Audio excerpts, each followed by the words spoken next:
everyone, welcome to my summer TBR, also known as a curated list of fantasy novels that I feel like are perfect to be read during a plane ride or a long road trip. These are books that I feel like will transport you, entertain you, as well as distract you if you have crippling flight anxiety like me. Hi everyone, my name is Delancey, and if you are new here, welcome to my channel. I'm just gonna jump straight into it. The first book on my summer TBR is going to be Pons Gambit by Rob J. Hayes. Rob J. Hayes is an independent fantasy author. I only learned about him recently. Someone recommended him to me in a Barnes & Noble, and I picked up his first book in the Mortal Techniques series called Never Die, and I got really sick one day. I was stuck in bed, and I ended up reading Never Die in one day, which is not like me at all. And it was so good. His characters are so distinct. They are so unique from one another in the way that they talk, the way that they dress, their internal conflict, their desires, their passions.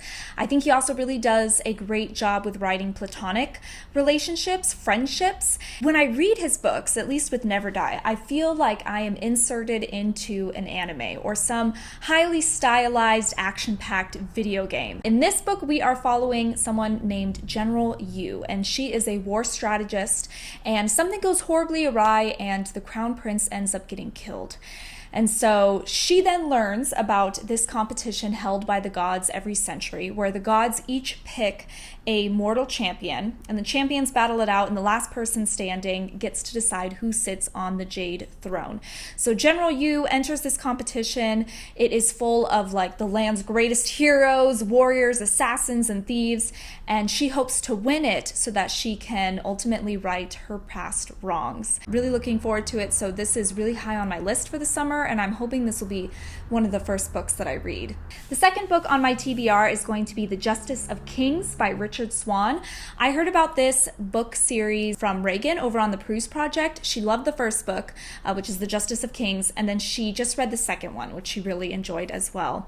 I think this is ultimately going to be an adult fantasy trilogy, so I want to try and get the first two books under my belt before the third one comes out. This is the story of Sir Conrad von Valt. He is the Emperor's Justice, and that title, Justice, refers to somebody who is the king's detective, judge, as well as executioner. At the start of this book, he is investigating the murder of a noblewoman, and in doing so, he uncovers this much larger plot to overthrow the emperor, completely change the justice system, ultimately ruin his livelihood, and I think potentially kill him as well. And I believe that we are actually seeing this story play out through the eyes of his apprentice as they look back on the past and their time with the justice. So kind of an interesting POV that we're getting. From watching Reagan's vlogs, it seems like this book is full of tons of political intrigue, fantastical elements, and some mystery. And for me personally, I feel like political intrigue as well as a good murder mystery is perfect for sucking me in and distracting me and keeping me turning the pages.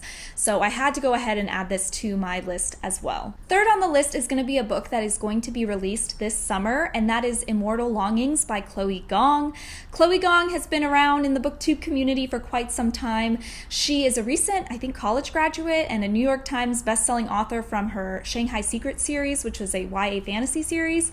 Just a total bad bee and absolutely killing it, and I've been wanting to pick up a book of hers for so long, so I think I'm going to start with this one. And it is a retelling or inspired by Shakespeare's Antony and Cleopatra. So immediately I am getting the feeling of there's going to be some romance, there's going to be some tragedy, a collision of power players. And so in this book, we are transported to this faraway fantasy kingdom where every year the king holds a competition, champions come together, they fight it out, and whoever wins gets these unimaginable riches, fame, and glory. And so we're following two competitors specifically. The first one is a princess in hiding who has managed to successfully kill off all of her family members, and the last one on her list is her uncle, who just so happens to be the reclusive king. And he only really comes out at the end of this competition to award the winner. So her whole idea is she's going to enter this competition, she's going to win, and then she gets to kill her uncle.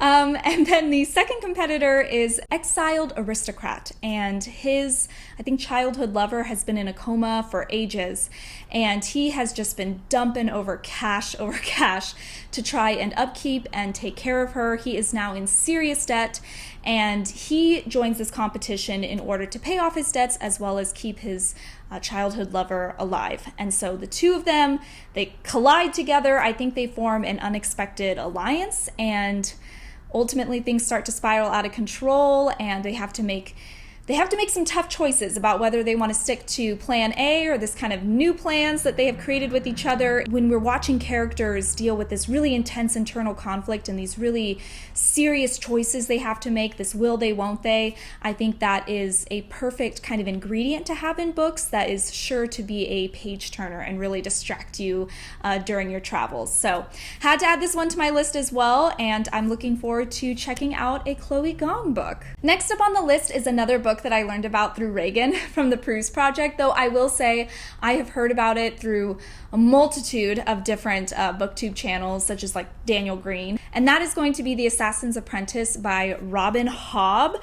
This is the first book in the Farseer trilogy. It's the first book in kind of all the books that Robin Hobb has written, and I know she has a huge just kind of backlist of books to explore. I hear that she is amazing when it comes to her world building. She creates amazing characters and really heart-wrenching stories, so I don't really know what to expect. But with this first book, we are following a character named Fitz, and he is the illegitimate son, I think, of the king, of some kind of illegitimate royal son, and because of that he's kind of on this weird borderline where he's not really a part of the nobility, but he's not really a part of the peasantry either. Fitz has this ability to talk with animals, which you think would make him more popular, but actually makes him more of an outcast. And so ultimately, if Fitz does want to be a part of the royal family, he has to become a royal assassin, and that's kind of where our story begins. It's a little bit intimidating with all of the books that this author has written, but I think I want to start chiseling away at it. So the next book on my TBR, I am hoping it's going to be really good and turn into one of my new favorites, is The Serpent and the Wings of Night by Carissa Broadbent. This is an adult fantasy romance. It's the first book in the Crowns of Nyaxia series. It's a vampire romance. I have wanted to read a book that is just full of juicy vampire scalding hot tea drama. I just, like this first book in the series, we are following the adopted human daughter of a vampire king, which, first of all, I don't even know the logistics of how that came to be. Naturally, she is tired of being a human in a vampire's world. And so to finally get the respect she deserves, she enters this legendary tournament held by the goddess of death. She is, of course, at somewhat of a disadvantage because she is a human up against some of the fiercest vampire competitors. She forms an alliance and teams up with one of the fiercest in the lineup, who is also the enemy of her father. So I don't know, it seems like it's going to be a lot of juicy drama, dark magic, heart-wrenching romance, bloodthirsty intrigue. I mean, it's like, I just, how can I not? I remember the first time I read Twilight, and it was just so good. It sucked me in so much, and I didn't care about anything else that was happening around me. I was so just like enveloped in the romance, and that, I'm hoping that this book can deliver that, and I think it's perfect for traveling. Which is going to bring me to the final book on this list, which will be probably not a surprise to anyone. I'm sure everyone's heard of it if you've been in the book community for like 2 seconds, and I'm a little embarrassed that I haven't read this series before, so I'm hoping to change that this summer. And that is A Court of Thorns and Roses by Sarah J. Maas. As you can see behind me, I have read the first 2 books in her Crescent City series, which I absolutely loved. I do agree the second book was a little longer than maybe it needed to be, but it was still amazing. Great time. If you haven't heard by now, it's the story of a girl. She goes out into the woods, kills a wolf, which is a big no-no in the Fae world. Fae Prince appears and he kidnaps her and takes her back to his place as a sort of punishment. There is a reason why this book is everywhere and this series everybody is talking about, because it must be a good time and it must be really great at transporting you as a reader, entertaining you, and so it just sounds like the perfect thing to pick up during the summer if you're going to be stuck in a car for a long time or on a plane. I have managed to dodge every spoiler or kind of meme that has to do with this series on Book Talk, on Pinterest, on Instagram, so I'm tired of trying to avoid the spoilers, and I just want to finally give in to this fandom. So I can't wait to get to this book as well. Okay, you guys, so that is going to do it for my summer TBR, and hopefully you found some books as well to take on your summer travels. If you would like to see more bookish content from me, be sure to give this video a thumbs up, as well as check out the playlist that I'm going to link after this video. Thank you all so much for watching, and I'll catch you in the next one. Bye!